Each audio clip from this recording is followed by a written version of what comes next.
Part 2, Shooting ATA in a Squad.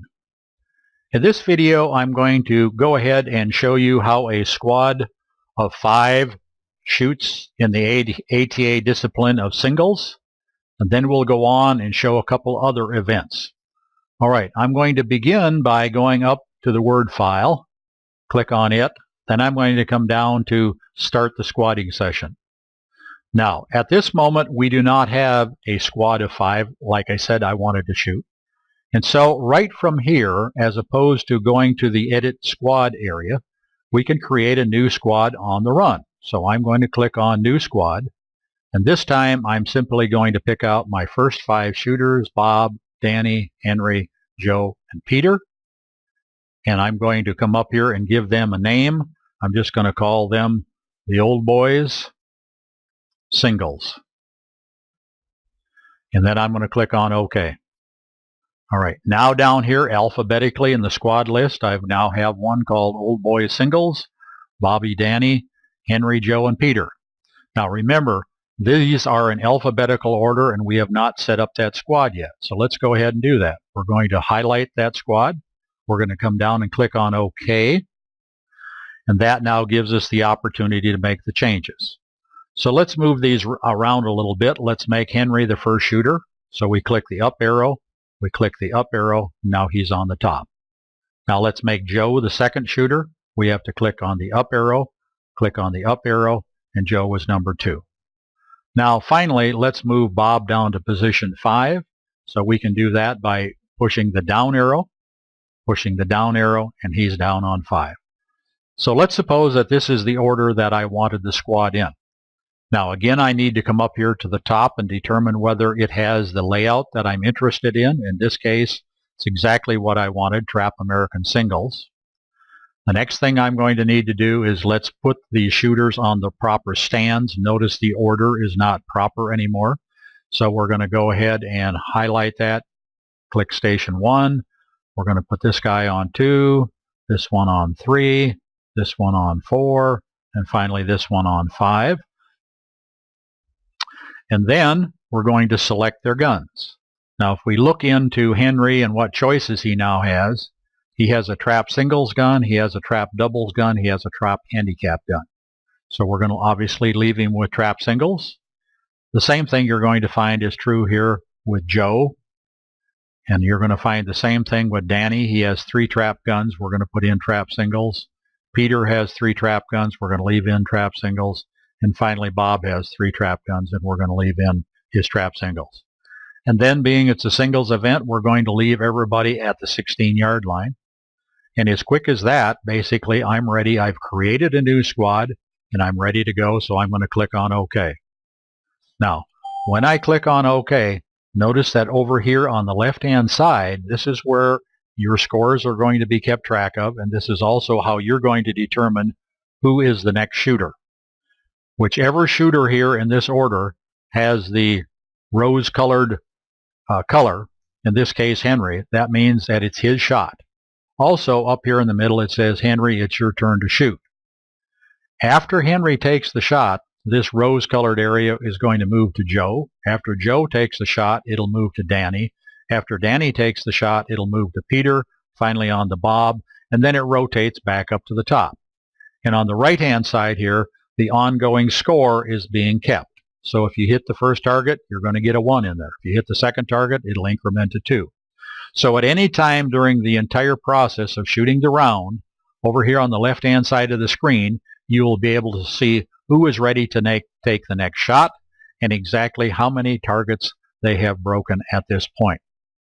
Now, other parts of the screen that give us more information that you don't necessarily have to watch, but if you're curious what's going on, the little blue indicator here will show you exactly where the current shooter should be. And in this case, since it is Henry is on station number 1, after Henry takes the shot, this little blue indicator will move over to station number 2. So this is a way of seeing where they should be as they're taking the shot. This is the order of rotation of the squad.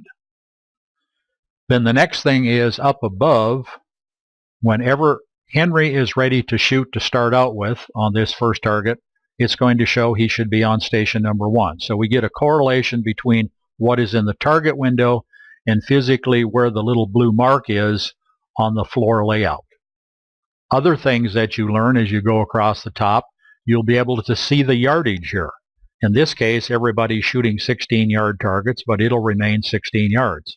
But if you were shooting handicap targets and each shooter was at a different distance, when it's their turn to shoot, this number will change to their handicap distance. Now then, we have the target number over here. So at any time that the next shooter is going to shoot, and his is rose color down here, this target number up here will tell you what target he is shooting between 1 and 25. Then, keeping track of what is going down here, when Henry is the shooter's window up here is going to say Henry. When Joe is the shooter, Joe's name will be in the shooter's window. When Danny is the shooter, Danny's name will be up here. And then the same thing is true when Henry is the shooter. Over to the right, it will say what gun he is using. So there's enough information here to correlate, and at any moment, if you just stopped and said, okay, who is the shooter, what gun are they using, what target are they shooting, what yardage are they shooting it at, all of that information is fully available on the top. Okay, now so that you can see things in action, I'm going to take my little handheld laser, and I won't hit anything with it. It'll be just something that I can point and cause dry fire to go through its actions. And so I want you to see that we're ready to go. It says, Henry, it's your turn to shoot. So Henry is set up on station number 1. He calls for a target and takes a shot. Pull. And he took the shot. At the end of that, you see on the screen here exactly what happened. And you can look down here in the lower left-hand corner and see exactly what the results of that shot were.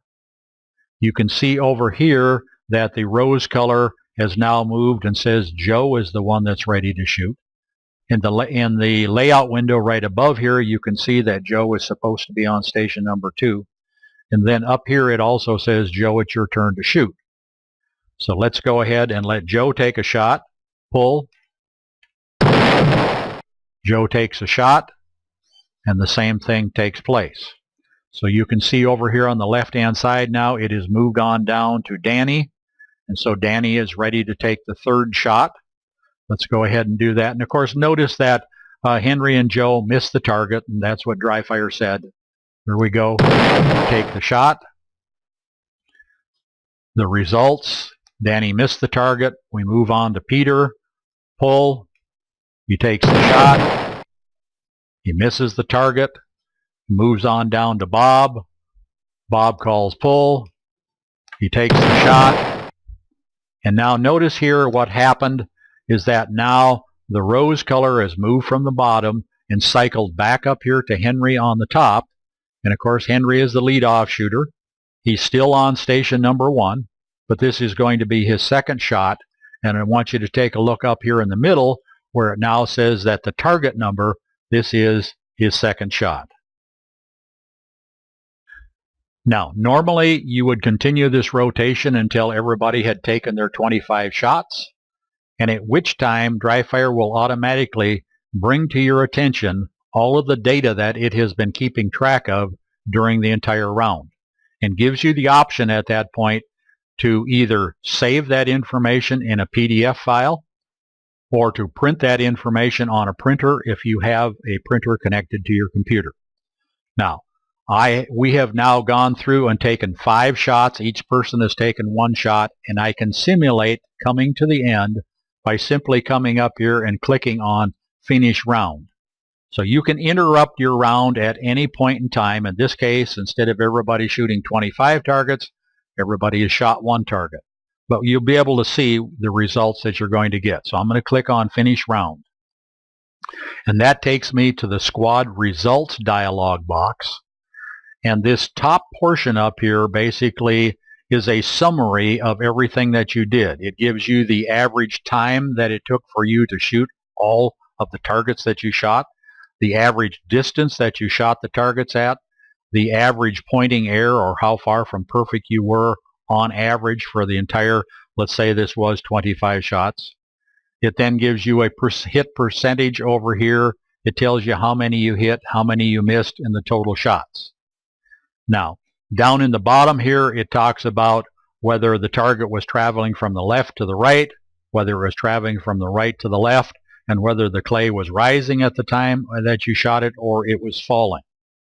Now let's take a look at the information that you could potentially get out of it. Notice up here at the top, in tab form, you can click up here and individually visually look here at the results for each one, in this case all 5 of our shooters in the squad. You can also come down here to the bottom and you can print individually any one of these 5 people up here. For instance, if I wanted a printout on a piece of paper of what Danny did, I click on Danny and then I come down and click on print. In this mode where I'm clicking on print, it will only print one person based upon who is selected at the top. However, if I just simply want 5 individual sheets of paper and don't want to click each one and click down here, I've got another one which is print all, which means irregardless if it's one person in the squad or 5 people in the squad, if I click print all, I get a copy of each one of the shooter's information. Now remember that what you get on a piece of paper is the upper half contains the information that you're privileged at looking at this point right here.